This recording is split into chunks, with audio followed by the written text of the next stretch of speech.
Hello everyone. तो first class में मैंने आपको पढ़ाया था बाइनोमियल एक्सपेंशन। ठीक है। अब बाइनोमियल एक्सपेंशन में जो मैंने पहले क्लास में डिस्कस किया था, एक बार मैं थोड़ा सा उसको रिवाइज करा देता हूँ। बेसिकली मैंने वहाँ पे आपको जनरल टर्म से रिलेटेड एक क्वेश्चन भी कराया था और जनरल टर्म को ही समझाया था। ठीक है।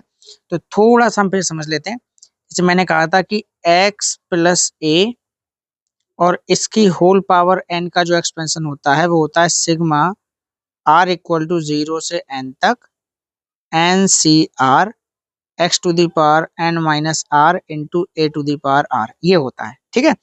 मैंने आपको बताया था कि जनरल टर्म क्या होता है, तो ये जो चीज लिखी हुई है इसी को मैंने as a general term consider करा था और आपको बताया था। ठीक है। ये जनरल टर्म है इस एक्सपेंशन का। ठीक। इस पर बेस्ड क्वेश्चंस भी हमने किए थे, है ना। अब यहाँ पे एक एक चीज मैं आपको समझाता हूँ। जैसे अगर आपको मैं कहूँ कि भाई 1 प्लस एक्स की पावर एन का एक्सपेंशन बताओ, तो क्या होगा। आप कहोगे sir sigma R equal to 0 से एन तक एन सी आर। अब यहाँ पर एक्स की वैल्यू कितनी है, देखो इसके साथ कंपेयर करोगे तो एक्स वन को रिप्लेस कर, एक्स से वन रिप्लेस हुआ है, ए से एक्स और ए एक्स से रिप्लेस हुआ है। तो मैं कहूंगा कि वन की पावर कुछ भी लिखो, वन ही आएगा। तो सीधे सीधे मैं ये जो सेकेंड टर्म है दैट इज एक्स, इसको यहाँ लिख देता हूँ एक्स की पावर आर। ठीक है। तो ये इसके लिए हो गया। और एंड अगर मैं बात करूं 1 माइनस, प्लस की जगह माइनस हुआ तो 1 माइनस एक्स की पावर एन, तो ये क्या आ जाएगा सिग्मा आर इक्वल टू 0 से एन तक N C R X to the power R into minus one की पावर आर। ठीक है, क्योंकि ये नेगेटिव साइन है तो इसलिए यहाँ पे माइनस वन की पावर आर आ रहा है। तो ये चीज मैं ऑलरेडी आपको समझा चुका हूँ। ठीक है। तो जनरल टर्म से रिलेटेड कोई दिक्कत नहीं है, मैंने आपको बताया भी था उस दिन कि इसमें total N plus one terms होते हैं। टोटल कितने टर्म्स होते हैं, N plus one number of terms are there. ठीक। कोई परेशानी वाली बात नहीं। अब अगला एक चीज मैं आपको समझा दूं, यहाँ लिखा है टर्म्स फ्रॉम लास्ट। तो लास्ट से टर्म कैसे निकालेंगे, इसका क्या मतलब है। ठीक है, ध्यान समझना इस बात को। लास्ट से टर्म कैसे निकालेंगे, क्या मतलब है इस बात का। तो लास्ट से टर्म फाइंड करने का मतलब होता है, जैसे अगर मैं एक्सपेंशन लिखूं x प्लस ए की power n is equal to N C zero, है ना, x की पावर n इंटू ए की power zero plus N C one x to the power n minus one a to the power one, इस तरह से चलेगा। और लास्ट आगे जाएगा तो N C N minus one into x to the power one into A to the power n minus one plus N C N X to the power zero A to the power n। ये हो गया। तो ये हमारा expansion है। अब अगर मैं आपसे कहूँ, देखो ये है पहला टर्म, ये फर्स्ट टर्म हो गया टी वन, ये सेकेंड टर्म हुआ टी टू। ठीक है, ये nth टर्म हुआ टी एन, और ये मतलब अगर मैं कहूँगा इसमें टोटल कितने टर्म है, एन प्लस वन टर्म होता है, तो टी nth टर्म ये हो गया और एन प्लस वन टर्म ये हो गया। ठीक है, इस तरह से। तो अब स्टार्टिंग से पहला टर्म तो ये हो गया सर, ये फर्स्ट टर्म है स्टार्टिंग से। ठीक है, फर्स्ट टर्म फ्रॉम स्टार्टिंग। ठीक है, और ये है first term from last, this is the first term from last. तो मैं देखो दो छोटी छोटी बातें आपको यहाँ पे समझाऊंगा। ठीक है, कौन कौन सी दो बातें जरा ध्यान से देखना कि फर्स्ट टर्म लास्ट और फर्स्ट टर्म स्टार्टिंग समझ में आ रहा होगा। इधर से भाई मैं अगर लेफ्ट साइड चलूंगा तो स्टार्टिंग से टर्म्स हो गए, राइट साइड चलना शुरू किया तो लास्ट से हो गए। तो मैंने कहा ध्यान से देखने वाली बात यह है कि केथ टर्म फ्रॉम लास्ट, जो लास्ट से केथ टर्म होगा that will be equal to n minus k plus twoth term from starting, twoth term from starting. ये बात आपको समझनी है। ठीक है, अब n की वैल्यू क्या है और कौन से टर्म की बात कर रहा है उसके हिसाब से आप इजीली फाइंड कर सकते हैं। और छोटी सी बात मैं आपको समझा रहा हूँ, मैंने उसमें बताया था कि अगर मैं इस x प्लस ए को ऐसे लिखूं, ए प्लस एक्स की power N.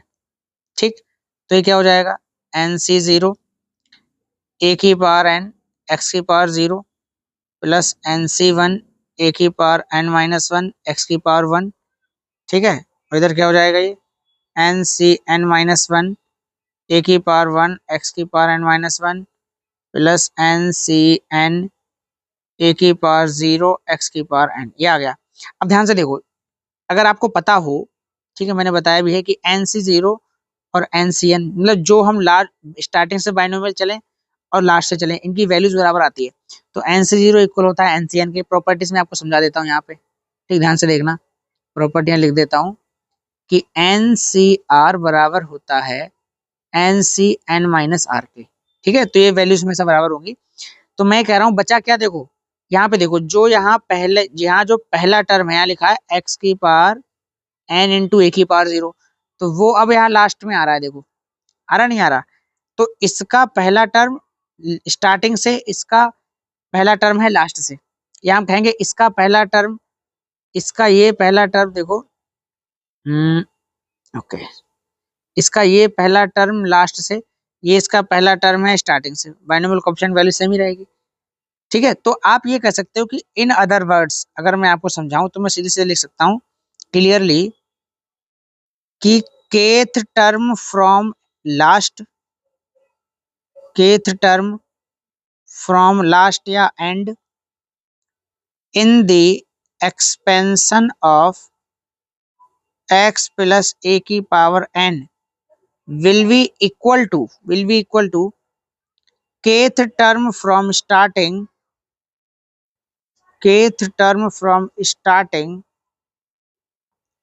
in the expansion of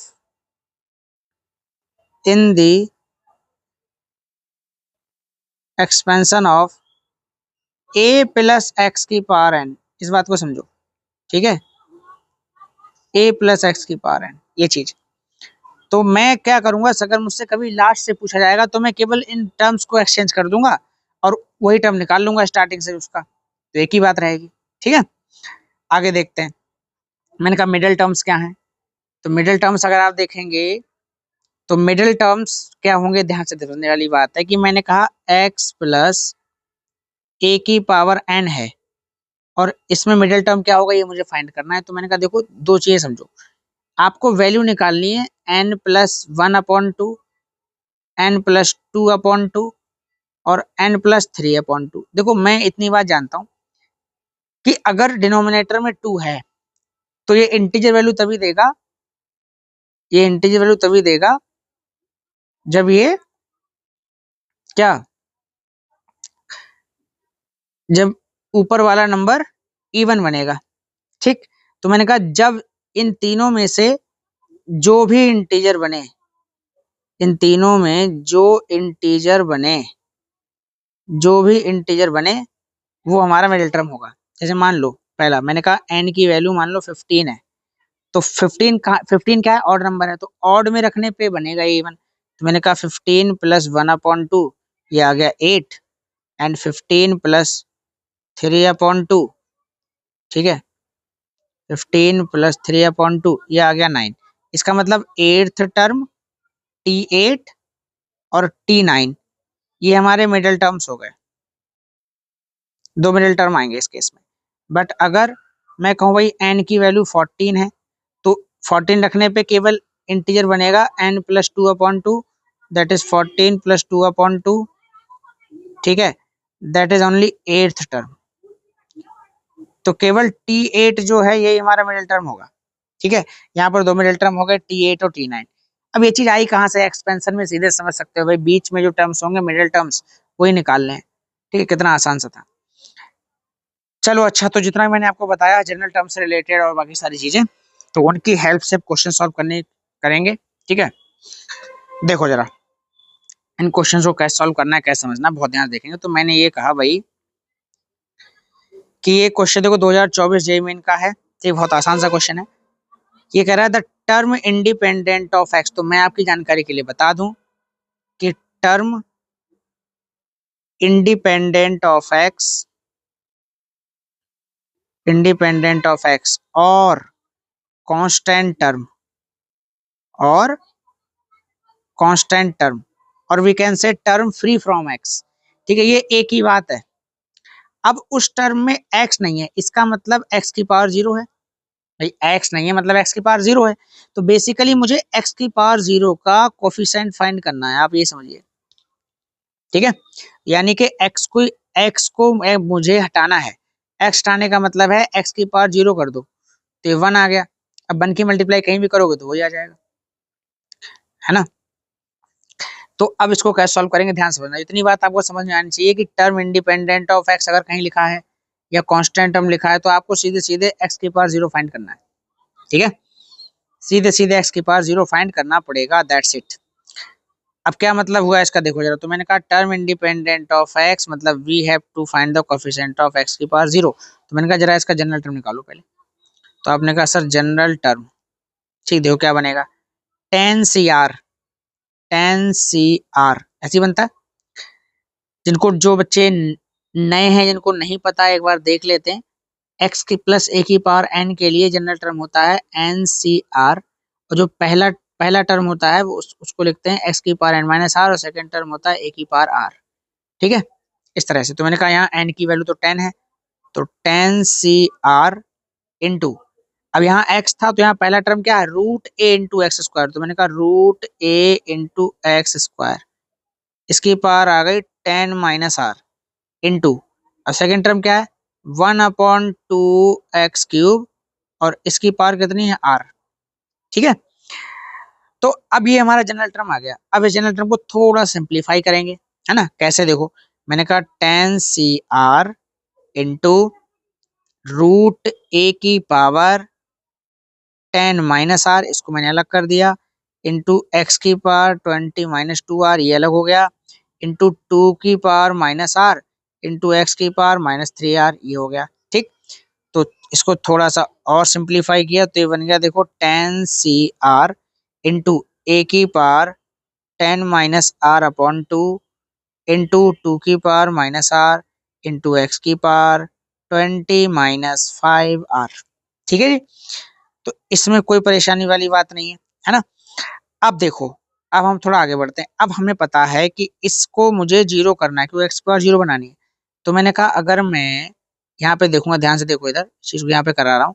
तो मैंने कहा twenty minus five R equal to zero रखेंगे, इसका मतलब फाइव आर बराबर ट्वेंटी। तो आर की वैल्यू क्या आ गई सर, आपने कहा चार आ जाएगी, है ना। तो आर की वैल्यू चार रखने पे एक्स की पावर फोर, एक्स की पावर जीरो बन रहा है, तो मैंने कहा रख दो चार।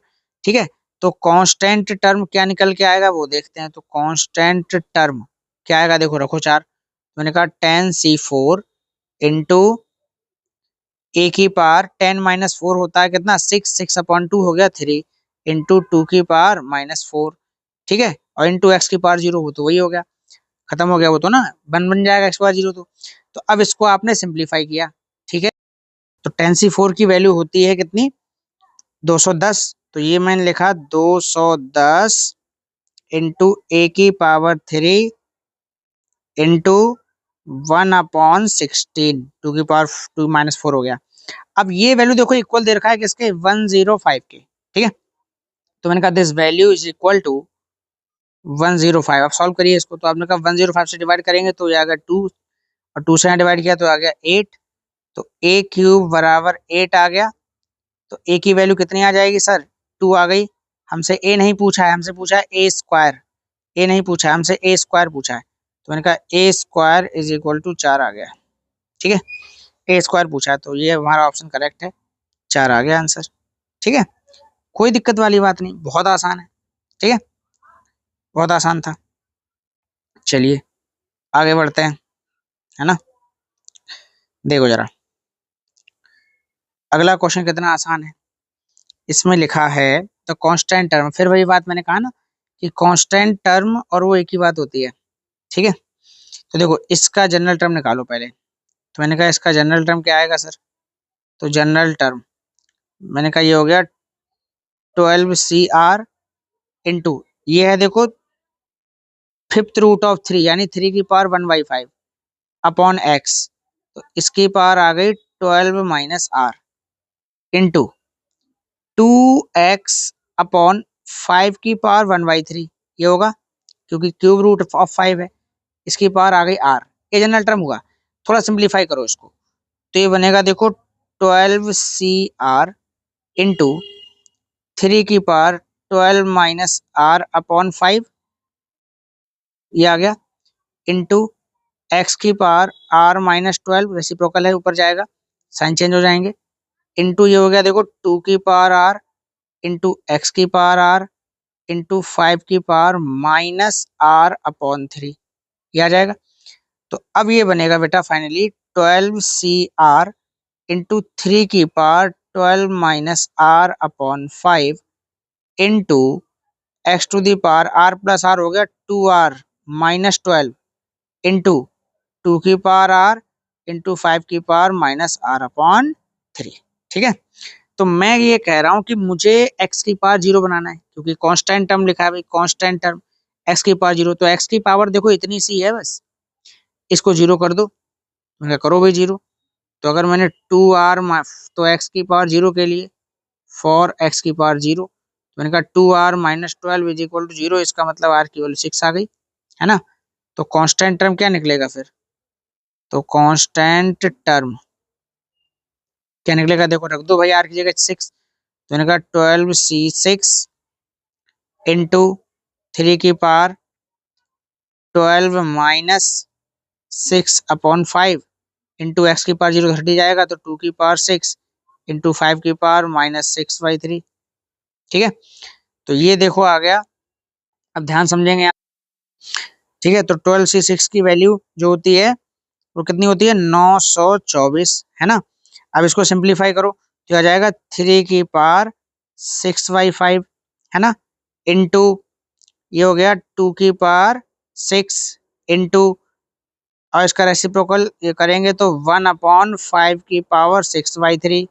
ठीक, अब ये वैल्यू किसके इक्वल है, देखो इसके इक्वल है ना, तो ये इक्वल हो गई अल्फा इंटू, ध्यान देखेंगे, अल्फा इंटू 2 की power 8 into fifth root of 3, तो 2 की power 8 into fifth root of 3, इसका मतलब 3 की पावर 1/5।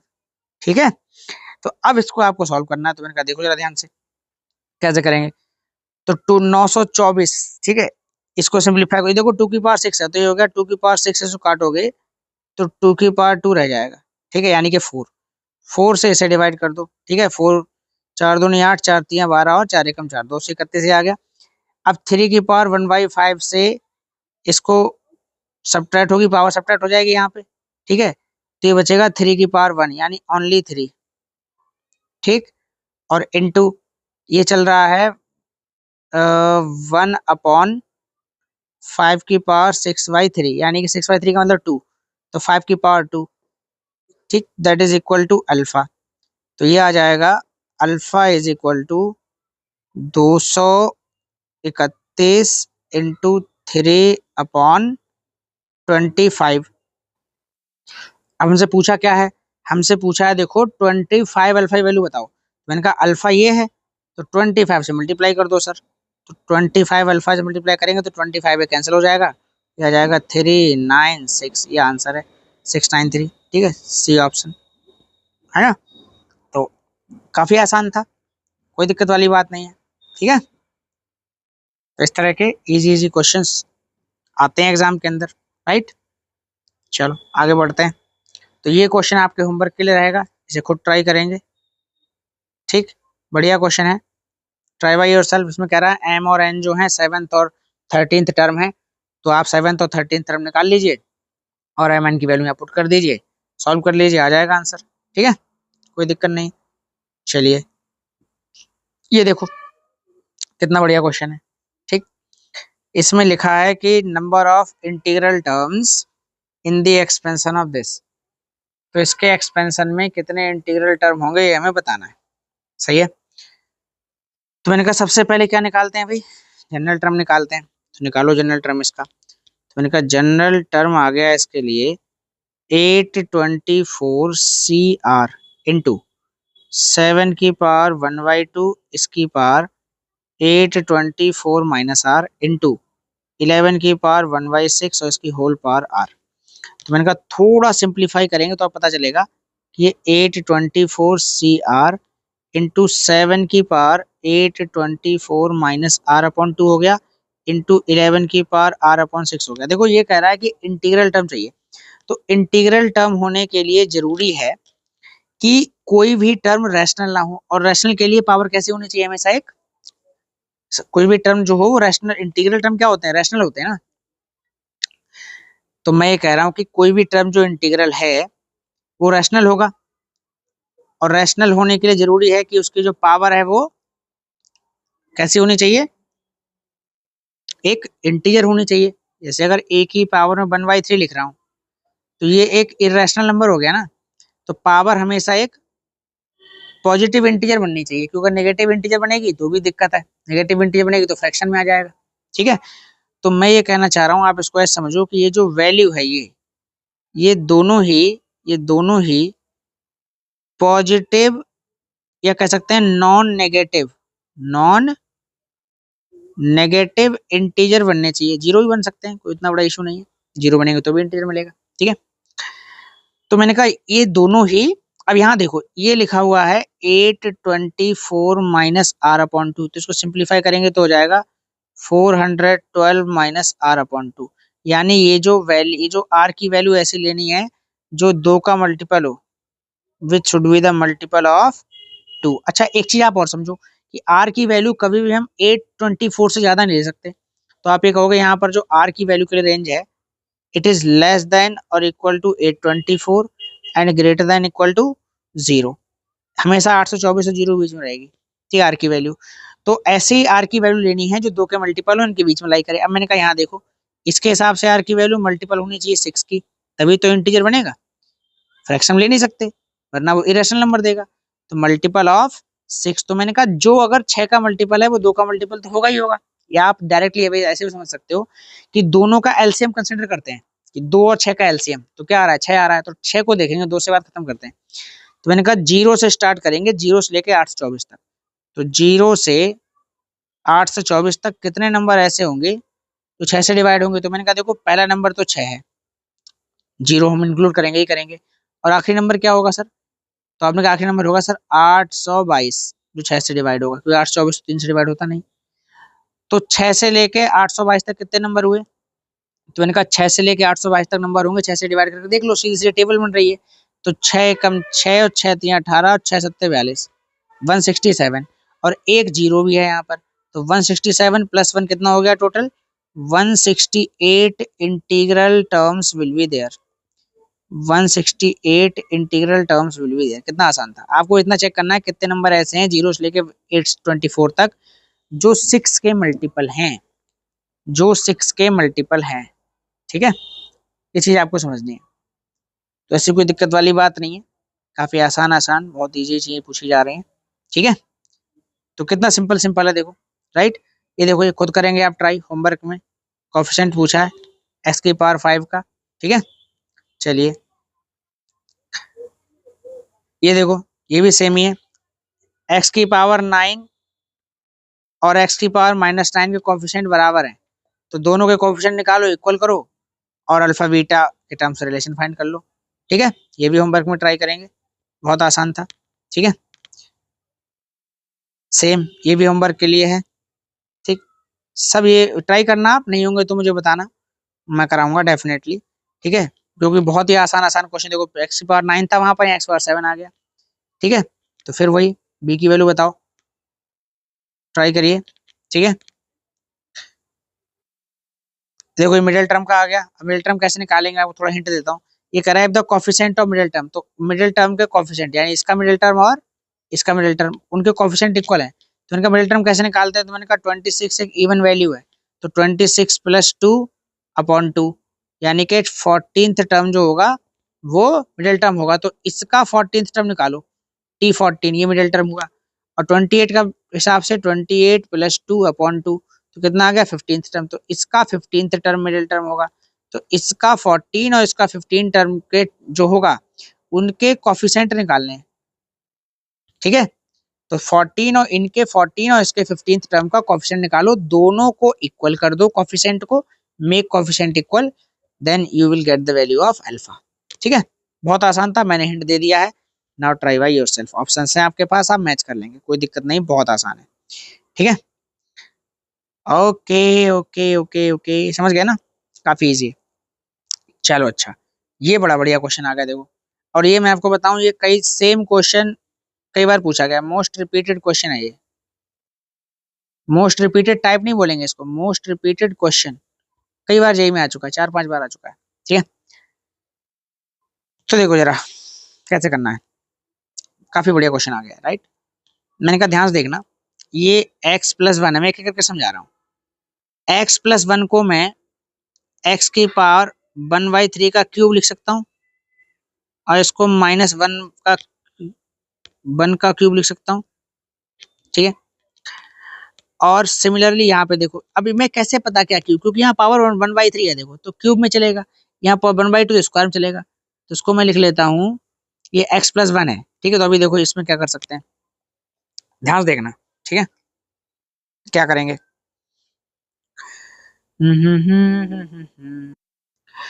मैं इस क्वेश्चन थोड़ा सा करेक्ट कराता हूँ। ठीक है, इसमें थोड़ा सा मिस्टेक है, यहाँ पे प्लस नहीं होगा, यहाँ पे माइनस होना चाहिए। ठीक है, इसमें टाइपिंग मिस्टेक क्वेश्चन के अंदर, ध्यान से देखना। तो मैं कह रहा हूँ, इसको मैं लिख सकता हूँ x की पावर 1/2 का स्क्वायर और -1 का स्क्वायर, ये आ गया।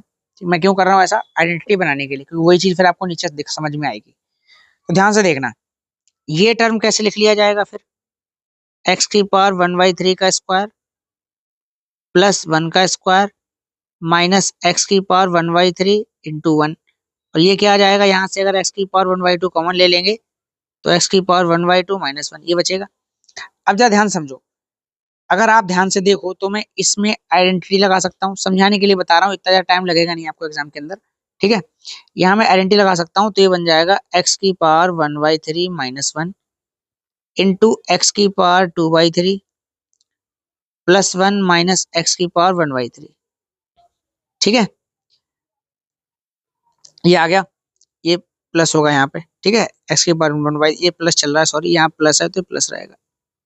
ठीक है, देखो जरा, तो ये आ गया अपॉन में क्या चल रहा है, एक्स की पावर 2/3 +1 माइनस एक्स की पावर 1/3, ये मैंने ऐसे लिखा है एज इट इज, बीच में माइनस है, यहाँ लगाओ a square minus B square, तो आ गया एक्स की पावर 1/2 -1 इंटू एक्स की power 1/2 +1 upon X into x की पावर 1/2 -1। तो ये देखो हो जाएगा कैंसिल, इधर ये हो जाएगा कैंसिल, क्या बचेगा सर, यहाँ बचेगा एक्स की पावर 1/3 +1। ठीक है, माइनस इधर बचेगा, माइनस इधर बचेगा एक्स की पावर 1/2 +1 और इसकी होल पावर 10, ये चल रहा है। ठीक है, इसकी होल पावर 10 और इसके अपॉन में एक्स चल रहा है, इसके अपॉन में भी एक्स चल रहा है। ठीक है, एक्स बचा हुआ है ये। ठीक, तो ये हमने इस तरह से इसको सिंप्लीफाई कर लिया है। ठीक है, अच्छा एक चीज और देखो, यहाँ से हमने x की पावर 1/2 कॉमन लिया है ये। ठीक है, तो लिखने में मिस्टेक है, x पावर 1/2 है, ऐसे चल रहा है।